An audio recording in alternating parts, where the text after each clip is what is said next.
Iran Israel যুদ্ধের অন্যতম রহস্যময় ব্যক্তি হিসেবে পরিণত হয়েছেন ইসমাইল কানি। যুদ্ধ শুরুর পর কার্যত অদৃশ্য হয়ে গেছেন কুদস ফোর্সের কমান্ডার। গুঞ্জন রয়েছে ইসরায়েলের গুপ্তচর হিসেবে কাজ করছিলেন কানি। আয়াতুল্লাহ আলী খামেনিকে পিন পয়েন্ট অ্যাকিউরেসির সঙ্গে হত্যার পর সন্দেহ আরও ডালপালা মেলে, কারণ ইরানের সর্বোচ্চ নেতাসহ 40 জন নিহত হলেও ইসমাইল কানির নাম কোথাও খুঁজে পাওয়া যায়নি। গুঞ্জনে নতুন মাত্রা যোগ করেছে ব্রিটিশ সংবাদপত্র দ্য টেলিগ্রাফ। সম্প্রতি প্রকাশিত প্রতিবেদনে জানা যায়, গুপ্তচর হিসেবে ধরা পড়ার পর কানিকে গৃহবন্দী করে রাখা হয়েছে। ইসরায়েলকে সহায়তার অভিযোগে ইতোমধ্যে তার মৃত্যুদণ্ডও কার্যকর হয়ে গেছে বলে ধারণা অনেকের।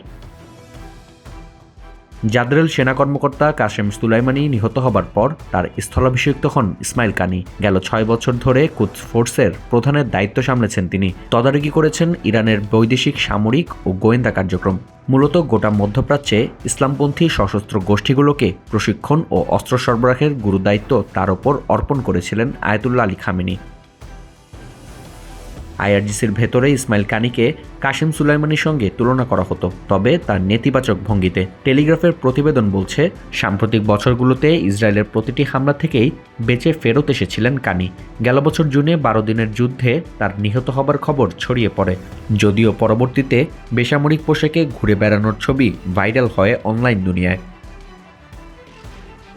এর আগে ইরানের শীর্ষ কর্মকর্তাদের নাম সম্বলিত অ্যাসাসিনেশন লিস্ট বা লক্ষ্য তালিকা প্রকাশ করে ইসরায়েল। সম্প্রতি সেই তালিকাটি সম্পূর্ণ হয়েছে বলে ঘোষণা করা হয়েছে, যদিও আশ্চর্যজনকভাবে তালিকাটিতে ইসমাইল কানির নাম ছিল না। গোয়েন্দা ব্যাকগ্রাউন্ড সংশ্লিষ্ট এক ইসরায়েলি সূত্র টেলিগ্রাফকে জানিয়েছে, কানির বর্তমান পরিস্থিতির প্রকৃত সত্য এখনও অস্পষ্ট। আঞ্চলিক সংবাদ মাধ্যমগুলোর প্রতিবেদন অনুযায়ী কানি এবং তার দলকে বর্তমানে আইসোলেশনে রাখা হয়েছে এবং জিজ্ঞাসাবাদ চলছে।